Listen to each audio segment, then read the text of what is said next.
Questo servizio è offerto da Coop Services, risorse umane e soluzioni per il territorio.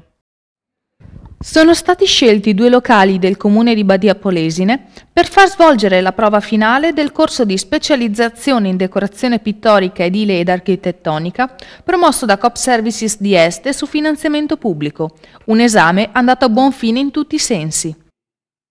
Tutte promosse le corsiste.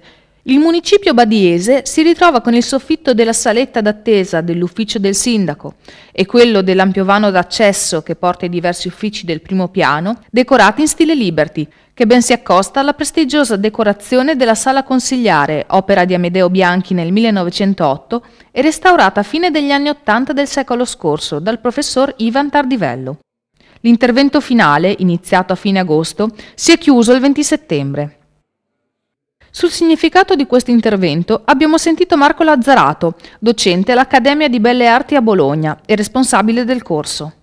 A monte c'è stato un progetto di marketing territoriale che ha evidenziato come nell'Alto Polesine ci sia necessità di nuova imprenditoria e attraverso questa necessità sono stati individuati come campi possibili e appetibili per questa nuova imprenditoria, fra gli altri anche quello della decorazione, in virtù dell'esistenza di scuole specifiche sul territorio, quindi scuole d'arte, e del basso valore di investimenti e dell'alto contenuto di capacità di cui questo campo ha bisogno. Su questo presupposto la Coop Service ha organizzato un corso di alta formazione finanziato dalla Regione finalizzato appunto alla specializzazione in decorazione edile e architettonica. Perché noi come Coop Service abbiamo proposto alla municipalità e quindi alla giunta badiese questo di eseguire a Badia questo cantiere scuola? I motivi sono sostanzialmente 3. Il primo, etico direi, è quello di dare finalmente un modello di buon operare nell'opera pubblica, di creare un intervento decoroso che sia da esempio di buon intervento appunto pubblico e soprattutto da modello per il privato. C'è un secondo ulteriore motivo. Siamo di fronte, specialmente in Alto Polesine, a una saturazione del mercato immobiliare. Questa crisi allo stato attuale non può avere come sbocco la costruzione del nuovo, deve necessariamente avere la riqualificazione dell'esistente come prospettiva di crescita e di rientro della crisi degli attuali operatori del settore. La decorazione architettonica è il veicolo principale per ottenere questo risultato. L'intervenire sull'edificio già costruito con buone pratiche di decoro e di caratterizzazione rappresenta secondo noi la prospettiva per il futuro. Infine la crisi di sistema che sta attraversando non solo l'Italia, non solo l'Europa, ma direi il mondo occidentale.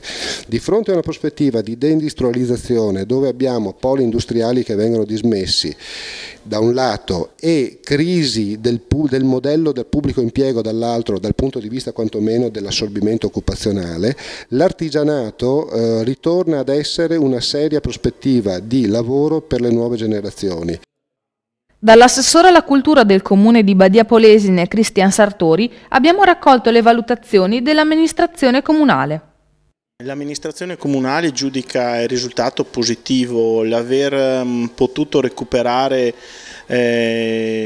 alcune parti dell'edificio più antico del comune per noi è stato importante anche il dare la possibilità a dei giovani che stanno facendo dei corsi di formazione post diploma, post laurea, di poter operare nella nostra sede comunale. Ci farebbe anche piacere per il futuro poter continuare questa collaborazione e dare la possibilità ad altri di poter lavorare su dei beni o su delle strutture di proprietà dell'amministrazione, anche perché il ruolo che Badia ha da sempre nella formazione, nel mondo scolastico, sono presenti tutti gli istituti, non può che vedere il tentativo di trovare anche la possibilità di avere degli sbocchi per avere delle realtà di insegnamento che vadano oltre il diploma di scuola superiore.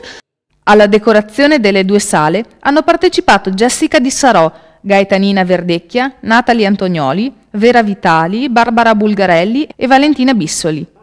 I bozzetti dell'intervento sono stati curati dalla cooperativa di decorazione Eidos, mentre la supervisione è stata affidata ai docenti del corso e allo studio Gavioli di Modena, unico in Italia per l'alta specializzazione sulla decorazione.